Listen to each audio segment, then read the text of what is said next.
Hello guys! Welcome to another vlog. At ngayon, nag-rides tayo. Pero kayo malilito, hindi to moto vlog. Travel vlog talaga to. Yes, banding vlog. Naisipan namin kasi pumunta dito sa Marilake. Mga 40 minutes away din to sa amin. So, nagmotor kami kasi... Tsaka mahal lang gas ngayon, so dapat nagtitipid tayo. Motor-motor lang, ganyan. Ayun, lumayo kasi nga mahal lang gas. Kasi malapit to sa Boso-Boso, Dunkin Donuts. Bago lang siya. Ayan, ang laki ng Dunkin Donut dito. Tara, pasok tayo. Wala tayong dalang sombrero. Di tayo nakapagayos ng buhok. So pagpasensyahan nyo na. Pagdamutan nyo na po. Mga 40 minutes din kami nagdadrive. Malabunot tayo ngayon. Tara, samahan nyo kami. Magano tayo? Mag Dunkin Donut tayo. Ito yung loob niya, no? Dahil nga malamig dito, hindi na kailangan ng aircon. So ito yung labas. Ganda ng view. Ganda. Ganda ng view.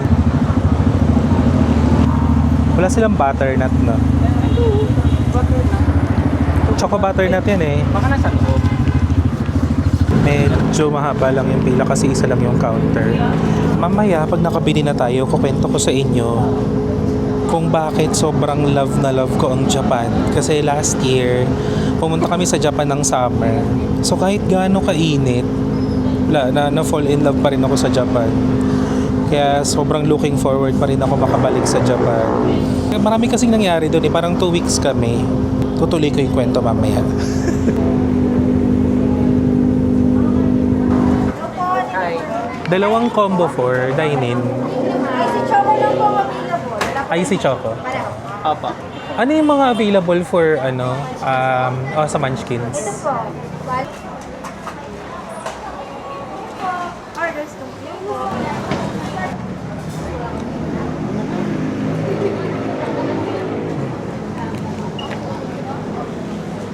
Cheers. Ang tagal. Grabe. So yun na, nakaakit na kami. Nakabili na kami ng donuts namin tsaka drinks. Icy choco pala. Icy, pero kaninang warmy siya. Kasi parang mainit siya na nilagyan ng yelo. May natunaw na yung yelo. At saka bumili kami ng Munchkins din. Parang ano to, combo 4, no? So yung price niya pag large, parang Street 135. Para siya Street Fighter combo. Going back dun sa kwento ko kanina. Last year, August to September, 2 weeks yun. Mag-e-end ng August, tapos yung first 2 weeks ng September, nasa Japan kami.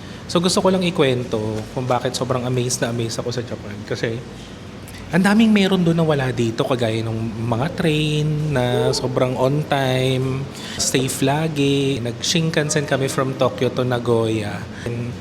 Yung Shinkansen na yung bullet train. So yung ticket namin, binili namin siya a day before. Tapos nung araw na aalis kami, yung papunta na kami ng Nagoya, umuulan ng malakas. As in, ang lakas-lakas talaga ng ulan. Sa mga hindi nakakaalam, yung Shinkansen, sobrang safe niya since nag-operate siya. Marami siyang safety measures kagaya sa paglindol, sa mga natural disasters, and so on. So yung araw na yun, since umuulan siya, may mga Shinkansen na tumigil ng pasada. Jeep? Tumigil ng operation. So ang nangyari, naghintay kami ng matagal doon sa train station na halos nakatulog na nga kami doon kakahintay kasi umaasa kami na delayed lang siya. Tapos pareho kaming kinakabahan na nung araw na yun kasi hindi talaga nagpo-post yung number namin yung train number namin doon. So dahil nga hindi nagpo-post doon sa mga screen yung train number namin, nagtanong na kami. Sabi nila, hindi nila ma-assure kung delayed ba siya or canceled siya. Parang sobrang late na. Nalaman pa namin siya online, na-cancelled na yung train ride namin. So dahil nga na-cancel na yun, parang naisip ni Joen na paano kayo kung meron pang chance passenger? Di ba yung mga ganon? Kasi di ba merong mga train na reserved siya, tapos pag sumakay ka kasi ng Shinkansen, or kahit may ibang mga train din na hindi si Shinkansen doon sa Japan, ano siya, merong reserved at saka non-reserved. Yung reserved kasi yung binili namin na papuntang Nagoya. Tapos, tinry namin sumakay sa non-reserve na papuntang Nagoya. So, ito... Bago yun, di ba, nalaman nga natin na canceled na siya. supposed to be, ang alis namin parang mga alauna, parang schedule namin. Nakuha namin schedule is 1 o'clock. Ahead natin siyang binu kasi kailangan natin yung may view kasi ng ng Mount Fuji. Kaya nag-reserve seat tayo. Kaya natin ginawa yun. Yun naman ang purpose niyo. Para makita mo. Kasi ako nakita ko na siya, na-experience ko na siya. Ikaw, para makita mo. Di, yun nga, ang nangyari, canceled nga yung Buti ka mo. Nasa loob na tayo. Di ba pumasok tayo, maaga tayong dumating doon. Parang siguro nandun na tayo ng, di ba, alas 1, tapos parang alas 2, parang 11 o'clock yata, nandun na tayo mga ganun, nandun na tayo. Tapos dun nga natin nalaman na may parang delay something, ganyan, daming tao. May video pa ako nun parang nababother ako nun na, naku. Show namin sa screen. Oo, basta ganyan. Pero buti ka mo, nakapasok tayo sa loob. Kasi feeling ko, pag hindi nakapasok sa loob, feeling ko magkakaroon tayo ng problema talaga. Kasi may mga taong naghihintay pa rin sa labas na hindi parang hindi makapasok. sila makapasok. Kami nakapasok kami. Tapos nagantay lang kami ng matagal. Siguro parang nakaalis kami doon, parang, ewan ko, parang nagdahilan lang yung lamit. Oo, totoo, parang nagdahilan. Kung makita niyo yung video namin, umaaraw na, parang dumaan lang siya ng, ang lakas talaga ng ulan. Talagang hindi talaga tumitigil. Kaya ayaw talaga mag-operate ng But hindi kasi maganda yun. Siyempre, delikado naman yun. Ang bilis kaya ng takbo ng bagon. Bagon. Ang bilis ng takbo ng Shinkansen. Kaya delikado. Kaya siyempre, imagine mo na lahat every 10 minutes, every 10 minutes kasi may umaalis na tren. Imagine mo simula alaun hanggang alas 5. Parang nakaalis ata tayo alas 5 na. Alas 5 na. Alas 5 pasado na kami nakasakay. Tapos naisip ko lang, mag-chance passenger kaya tayo. Kasi may nakalagay doon sa tren, non-reserve. Di ba tama ba ako? Non-reserve nakalagay. Sabi ko, try kaya namin. Siyempre, kailangan namin, kasi may dala-dala kaming maletang malaki na dalawa. Yung dalawa naming XL na maleta. XL na ba tawag sa ganon? XL, no? XL na maleta, dalawang ganon. Kasi parang nung araw pa ngayon, naiisip ko na ano ba, mag-check-in ba tayo ulit sa isa sa mga hotel dito sa Tokyo or what? Oo, syempre, mahal-mahal pa, mapapamahal tayo. Kailangan namin makuha yung pinaka sa likod na seat para meron kami paglalagyan ng maleta namin dalawa.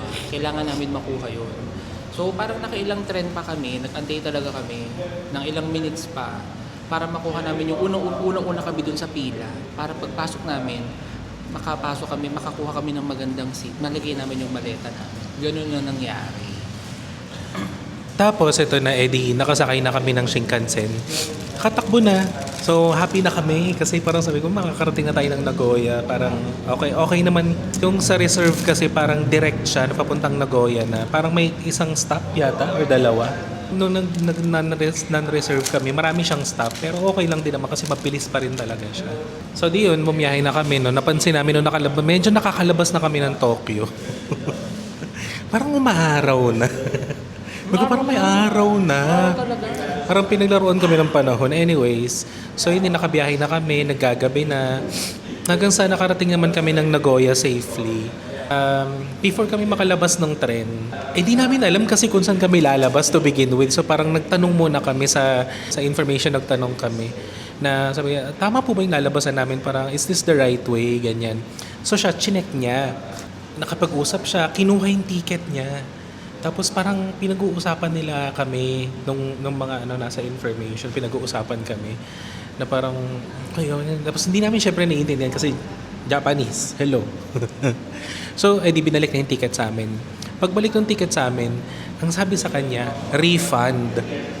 So parang yung pagod namin nakakahintay ganyan, parang nagliwanag yung mga tinginan namin. May refund. Ganun pala doon. Exit na kami. Masaya-saya pa kami, lakad-lakad kami, ganyan. Laki ng station doon sa Nagoya. Nung medyo malapit na kami sa labas, hinanap ko yung tablet ko. Only to realize na naiwan pala yung tablet ko sa Shinkansen. At nakarating siya ng Kyoto at Osaka. Friday na tayo umalis doon sa Tokyo, no? Friday, sa Saturday, Sunday, ganyan. Nung nalaman namin na wala nga yung tablet, kasi parang naglalakad kami sa may kalagitnaan ng So, sobrang busy kasi nung stasyon na yon. As in, yung mga tao ganun. Basta daming tao. Sobrang lawak ng lugar. Alam mo to si Jiblius Grupo kasi nung nalaman niya na wala, Naglupasay talaga siya sa sahig. Naglupasay siya. After no, nung nalaman namin na nawala nga yung naiwanan yung tablet ko, chinek ko siya sa maps. So parang papunta na siya ng Kyoto. Ang bilis talaga ng mga pangyayari. Tapos naisip ni Joy na pumunta kami sa security, sa Lost and Found. So pumunta kami. Pero kami, ang layo nung Lost and Found. Parang siguro mga 100 meters yung nilakad namin. Talagang dinala kami nung taga-ticketing na security papuntang Lost and Found. Napaka-helpful naman talaga ng mga tao sa Japan. Ang daming magagandang nangyayari talaga dun sa Japan. Na pati yung mga tao, isa sa mga highlights nung stay namin sa Japan, yung mga tao din talaga. Eh di ayun na, sinabi ko na kung ano yung nangyari, kung ano yung itsura ng tablet ko, kung anong bagon yung, kung saan naiwan siya, kung saang seat. Tapos ang ginawa nung nasa Lost and Found, binigyan kami ng contact number. Sabi niya, yung sasagot dyan sa number na yan, nag-i-English naman. Sabi niya, at saka every after, bago pumarada yung bagon, yung tren, chinecheck naman talaga yung thoroughly. Yung mga, kung may mga naiwan ba, ganyan. So, tumawag daw kami kinabukasan. So, ang nangyari, edi, nakarating na kami doon sa lugar kung saan namin meet yung tita niya. Sinabi namin na, tita, naiwan yung tablet sa Shinkansen. At ang sabi ng tita niya, Babalik din yun. Ganun lang. Ganun lang sabi ng tita ko. So parang kami parang, parang casual lang sa kanya. Hindi, babalik din yun. Ganun lang siya. Huwag kayo mag-alala, babalik din yun. Ganun lang siya, yung tita ko. Ganun siya ka-confident. nag-rest na kami nung gabi. Actually, medyo nag-shopping pa nga, nag-grocery pa eh.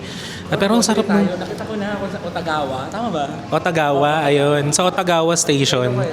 Sa Nagoya. Meitetsu. Ito pa nga, ito nakakatawa. From Nagoya Station, ni Meitetsu, hinanap namin yung train. Kasi nakahiwalay siya. So, sa Tokyo kasi never kaming naligaw. Never kaming naligaw sa Tokyo kasi clear naman yung mga instruction na binibigay ni Google Maps. Pati yung kung ilang minutes ka maglalakad, kung saan mo siya matatagpuan. Nung nasa Nagoya na kami, ibang-iba yung ibang-iba yung sistema ng tren. Kasi parang ang napansin ko sa Tokyo, kung ano yung riles niya, yun lang yung tatakbuhan ng tren. Dito sa Nagoya, parang apat na magkakaibang tren yung tumatakbo sa isang riles. So di syempre nalito kami. So parang syempre gabi na, no, bago namin i-meet yung tita niya. Nagtanong na ako, sabi ko, this ticket is for bound to Otagawa. Where should we stand? Tapos tinuro sa amin nung security doon sa station sa Meitetsu kung saan kami tatayo. So di tumayo lang kami doon. Tapos nakatingin naman siya magdamag hanggang sa dumating yung tren. Yung tren namin parang ang cost niya 800 plus, mga 825 yata, 875. 830 ata. 830. Yen. Yan siya. Mula doon sa Nagoya Station papuntang Otagawa. Nakita namin yung tita niya. Tapos nangyari na yung conversation about yung sa tablet na sabi niya babalik daw. Nakapag-shopping na kami, Don Quixote na kami. Umuwi na kami sa bahay ng tita niya. Tapos tulog kami. Kinabukasan, malis kami. Kasi nakalive yung tita niya. Dinala niya kami sa Gozaisho. Sa Mount Gozaisho na ang ganda-ganda. Sobrang ganda. So kung babalik ako ng Nagoya, gusto ko bumalik ng Nagoya nang nagsa-snow para makarating sa sa Gozaisho. Ang ganda talaga. Sobrang ganda. Parang every season, iba yung atake niya. So kasi pumunta kami summer, di ba? Maganda din naman. Kaso nga lang, mainit talaga. Pero doon nung umakit kami sa Gozaisho, malamig siya kasi mataas siya talaga, mataas na mataas. Talaga yung atake. Matagal yung yung cable car. Cable car ba tawag? Tama? Oh, cable car. Oo, matagal. Cable car Parang kami. 20 minutes ba yun? So ito siya. After namin nung maggumala-gala doon sa Gozaisho, picture-picture, sightseeing, ganyan, pumunta kami sa baba para mag-ice cream.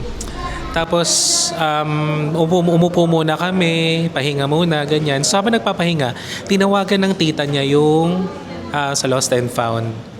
yun yung unang usap nila kasi dalawang beses niyang tinawagan. Isa nung nandun kami sa Gozai Show, tapos isa nung nandun na kami sa labas ng Nagashima kasi nanood kami ng fireworks. Ayun, nasa labas na kami ng Nagashima kasi manood kami ng fireworks. Tinawagan si tita. Tinatanong kung ano yung passcode ng tablet. So ang ginawa ko, binigay ko naman. Walang kaamok-amok, binigay mo talaga. Parang, hindi ka nag-isip noon. Natakot nga ako para sa'yo. Ba't mo binigay? Parang ganun. Hindi, na-logout ko naman yung mga dapat ko i-logout doon. At saka wala naman ako na-save doon, puro games lang yun eh. So ito na nga.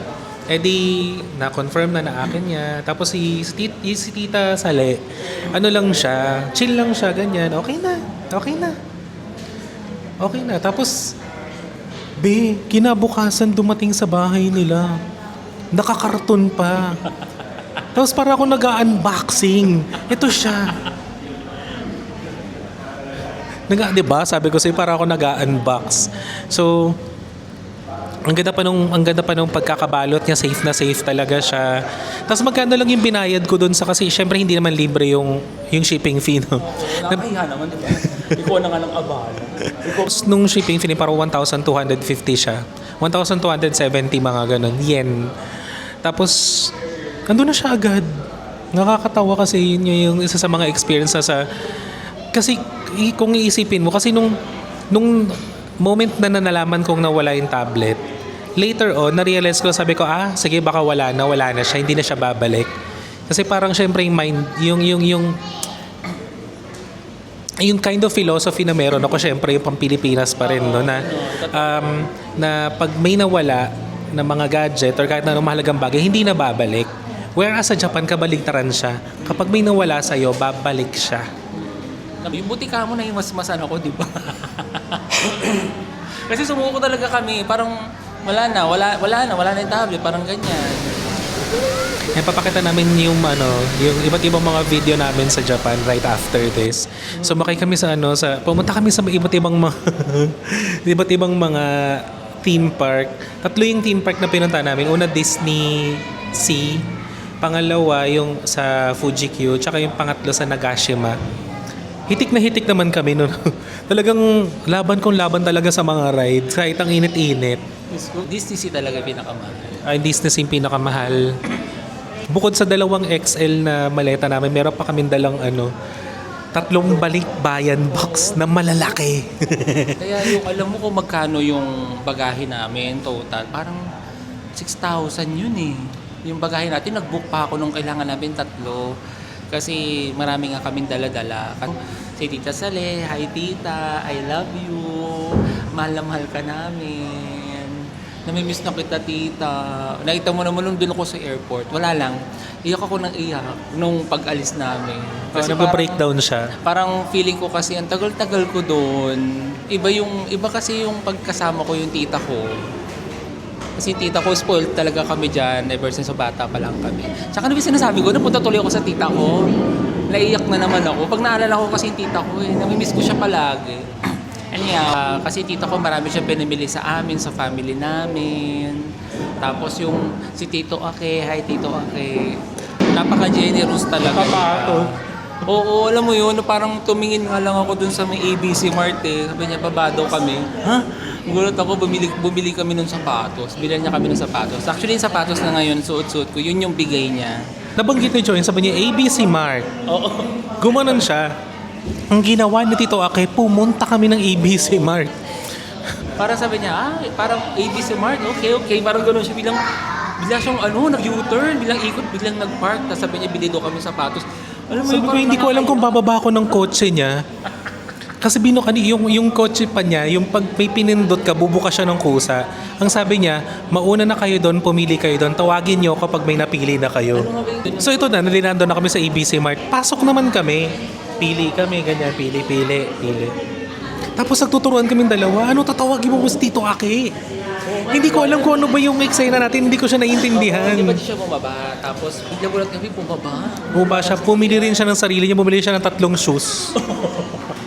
Dalawa daw kami. Siya pinahiya naman kami. Oo, parang sabi ko, hindi, isa na lang yung kunin natin. Kwento mo naman kung ano yung sapatos na gusto mo. Di ba kaya parang meant to be rin. Kasi Oo, kasi hindi ko, Meron kasing shoes yung papa ko na 1960s classic na Adidas siya. Superstar. Superstar siya ngayon pero yung dating pangalan niya parang classic lang siya na Adidas eh. Ganun yung sapatos ni papa nung nagbabasketball pa siya. Nagpapahit ako sa sapatos ko. Bigay sa akin ni Tito ako. Nahihiyaman ako, pero bumtarat. Ang ganda-ganda ng sapatos ko, wala niyan dito. Tapos ayun, sa Tito Ake binili niya sa akin yung Adidas na yun. Ang saya-saya. Thank you po. Arigato gozaimasu. Kailangan namin din mag-sightseeing dito. So parang gusto naming lumabas. Hindi ko alam kung meron ng space. Sige, tatawid yun. Dito sa Blair, papakita namin sa inyo kung ano yung view namin doon sa kabilang side. Tama.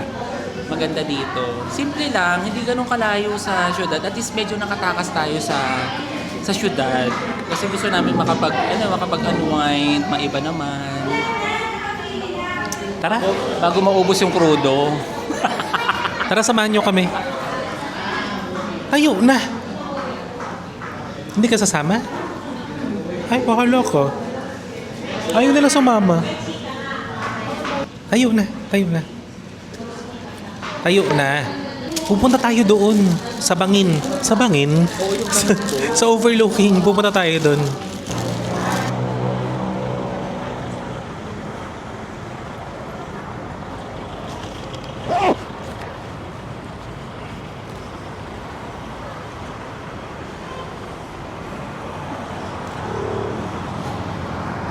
Dahil mahal na ang gas, wala nang masyadong nagbabiyahe, puro mga motor na lang.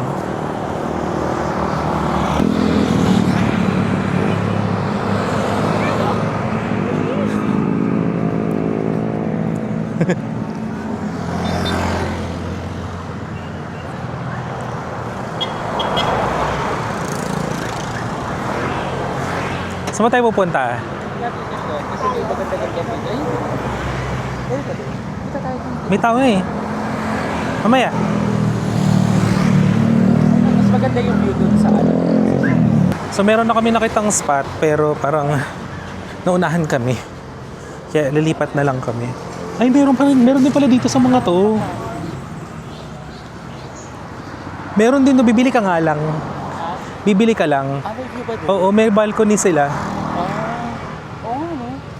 Ganda. Gas and grab. Ang sabi gas and grab. Oh, ang daming tao.